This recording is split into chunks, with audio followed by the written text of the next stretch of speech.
आप सभी साथियों का स्वागत है आपके अपने यूट्यूब चैनल बेसिक की पाठशाला विथ मनीष में। साथियों, आज के इस वीडियो में हम बात करने वाले हैं कि पीएफएमएस पोर्टल पर हम एक्सपेंडिचर कैसे क्रिएट करेंगे। 2025 की लिमिट हमारे लिए जारी हो चुकी है।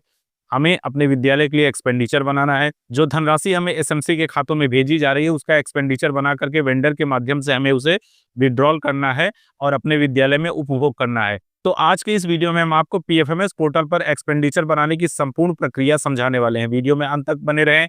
चैनल पर पहली बार आए तो चैनल को सब्सक्राइब करिएगा, वीडियो को लाइक करिएगा, ज़्यादा से ज़्यादा शेयर करने का प्रयास करिएगा ताकि हमारे अन्य शिक्षक साथी भी ऐसी जानकारी से अपने आप को अपडेट कर पाएँ। साथियों, सबसे पहले हम अपने मोबाइल फ़ोन या लैपटॉप के ब्राउज़र में आ जाएँगे और यहाँ पर पीएफएमएस लिख करके सर्च करेंगे। जैसे ही हम पीएफएमएस लिख करके सर्च करेंगे, हमारे सामने इस तरीके से पीएफएमएस लिखा हुआ दिखेगा। हमें इस पर क्लिक कर देना है। हम जैसे ही इस पर क्लिक करेंगे, हमारे सामने कुछ इस तरीके का इंटरफ़ेस ओपन होता है। हम यहाँ पर देखेंगे तो हमें लॉगिन लिखा हुआ दिख रहा है, इस लॉगिन पे हमें क्लिक कर देना है। जैसे ही हम लॉगिन पर क्लिक करेंगे तो हमारे सामने लॉगिन का पेज ओपन हो जाता है। चूँकि हमें एक्सपेंडिचर बनाना है तो एक्सपेंडिचर बनाने के लिए हम अपने एजेंसी डाटा ऑपरेटर की आईडी से लॉगिन होते हैं और उस एक्सपेंडिचर को अप्रूव्ड करने के लिए एजेंसी डाटा अप्रूवर की आईडी से लॉगिन होते हैं। तो सबसे पहले हम यहाँ पर एजेंसी डाटा ऑपरेटर की आईडी से लॉगिन होंगे और एक्सपेंडिचर क्रिएट करके आपको सिखाएंगे। इसके बाद पुनः हम एजेंसी डाटा ऑपरेटर की आईडी से लॉगिन होंगे और आपको एक्सपेंडिचर को अप्रूव करके भी दिखाएंगे। तो सबसे पहले हम यहाँ पर अपने एजेंसी डाटा ऑपरेटर की आईडी पासवर्ड लिखेंगे और नीचे यहाँ पर कैप्चा को फिल करेंगे और लॉगिन पर क्लिक करके लॉगिन हो जाएंगे। अब हम अपने एजेंसी डाटा ऑपरेटर के होम पेज पर लॉगिन होकर के आ गए हैं। यहाँ पर हम लेफ्ट हैंड साइड में देखेंगे तो हमें बहुत सारे मेनू बार बने हुए दिखेंगे। इसे हम नीचे स्क्रॉल करेंगे और यहाँ पर देखेंगे तो एक्सपेंडिचर लिखा हुआ हमें दिख रहा है। इस एक्सपेंडिचर के सामने ऐड न्यू लिखा हुआ दिखेगा। इस ऐड न्यू पर हमें क्लिक कर देना है। जैसे ही हम ऐड न्यू पर क्लिक करेंगे तो हमारे सामने क्रिएट एक्सपेंडिचर डिटेल्स का पेज ओपन हो जाता है। सबसे पहले हमें यहाँ पर स्कीम को सेलेक्ट करना होता है, तो हम अपनी स्कीम को यहाँ पर सेलेक्ट करेंगे, यूपी 113 समग्र शिक्षा एलिमेंट्री एजुकेशन। इसके बाद पेज थोड़ा सा रिफ्रेश होता है। अकाउंट हमें यहाँ पर सेलेक्ट करना होता है, तो बैंक अकाउंट में हम अपने विद्यालय के एसएमसी अकाउंट को सेलेक्ट कर लेते हैं। इसके बाद नीचे हम देखेंगे तो एक्सपेंडिचर डन फॉर हमारे सामने लिखा हुआ दिख रहा है। यहाँ पर हमें वेंडर को सेलेक्ट करना होता है क्योंकि किसी वेंडर के माध्यम से ही हम एक्सपेंडिचर को बनाते हैं। इसके बाद हमें यहाँ पर वेंडर नेम सेलेक्ट करना होता है, तो वेंडर नेम सेलेक्ट करने के हम यहाँ सेलेक्ट वेंडर पर क्लिक कर देंगे। जैसे हम सेलेक्ट वेंडर पर क्लिक करेंगे तो हमारे सामने इस तरीके से हमारे विद्यालय में जितने भी वेंडर बने हुए होंगे, चाहे उन्हें हम क्रिएट किए हुए हों या फिर मैप किए हुए हों, वो सारे वेंडर हमको यहाँ पर दिखने लगेंगे। यहाँ से जिस वेंडर को हम यहाँ एक्सपेंडिचर बना रहे हैं उसे हम सेलेक्ट कर लेंगे। उसके बाद नीचे हमें यहाँ पर लेटर ऑफिस ऑर्डर नंबर देना होता है। यहाँ पर आप जितने भी एक्सपेंडिचर बना रहे हैं उन सारे एक्सपेंडिचर का लेटर नंबर बनाना होता है। तो अगर लेटर नंबर आपको बनाना नहीं आता है तो एग्जाम्पल के तौर पर हमने यहाँ पर लिख दिया है। आप इस उदाहरण को देख करके अपने विद्यालय के लिए भी एक्सपेंडिचर का लेटर नंबर बना सकते हैं। तो हम अपने विद्यालय का यहाँ पर लेटर नंबर डाल देते हैं। इसके बाद आपको सैंक्शन डेट सेलेक्ट करना होता है। सैंक्शन डेट में आप उस दिन की डेट को सिलेक्ट कर लेंगे जिस डेट पे आप यहाँ कार्य कर रहे हैं, क्योंकि नीचे एक्चुअल ट्रांजैक्शन डेट में आपको वही डेट यहाँ पर प्रदर्शित हो रही होगी। इसके बाद नीचे आप देखेंगे तो टोटल अवेलेबल अमाउंट आपको दिखेगा कि आपके विद्यालय के लिए टोटल अवेलेबल अमाउंट अभी यहाँ पर कितना है। इसके बाद आपको नीचे यहाँ पर अपना टोटल अमाउंट लिखना होता है कि कितने अमाउंट का आप यह एक्सपेंडिचर बना रहे हैं। तो जितने अमाउंट का आप यह एक्सपेंडिचर बना रहे हैं वह अमाउंट आप यहाँ पर डाल देंगे। इसके बाद आपको नारेशन लिखने का ऑप्शन मिलता है। नारेशन में आप जिस भी मद का यह एक्सपेंडिचर बना रहे हैं उससे रिलेटेड एक छोटा सा शॉर्ट नोट यहाँ पर लिख देंगे। इसके बाद हमें यहाँ पर नीचे देखेंगे तो स्कीम कंपोनेंट सेलेक्ट करना होता है। स्कीम कंपोनेंट सेलेक्ट करने के लिए इस पर हम क्लिक कर देंगे। जैसे ही हमने क्लिक किया तो हमारे सामने इस तरीके से स्कीम कंपोनेंट को सर्च करने का ऑप्शन मिल जाता है। हम जिस भी मद का यहाँ पर एक्सपेंडिचर बना रहे हैं उस मद का कंपोनेंट कोड हमें यहाँ पर डालना होता है। उसके बाद सर्च पर क्लिक करना है।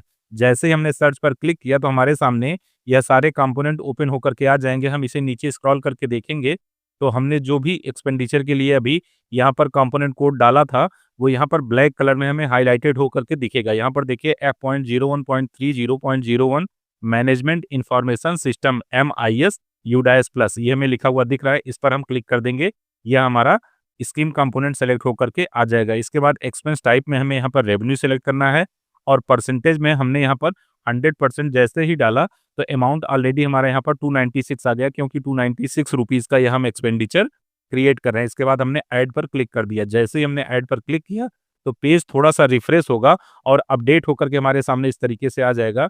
यहाँ पर हम देखेंगे तो हमारे सामने मैनेजमेंट इंफॉर्मेशन सिस्टम MIS का स्कीम कंपोनेंट का डिटेल हमें दिख रहा है कि अमाउंट कितना है और यहाँ पर एक्सपेंस टाइप क्या हुआ है। ये चेक बॉक्स जो लेफ्ट साइड में हमें यहाँ पर दिख रहा है, इस पर हमें क्लिक कर देना है। जैसे हम इस पर क्लिक करेंगे और नीचे देखेंगे तो सेव लिखा हुआ दिख रहा है, सेव पर हमें क्लिक करना है।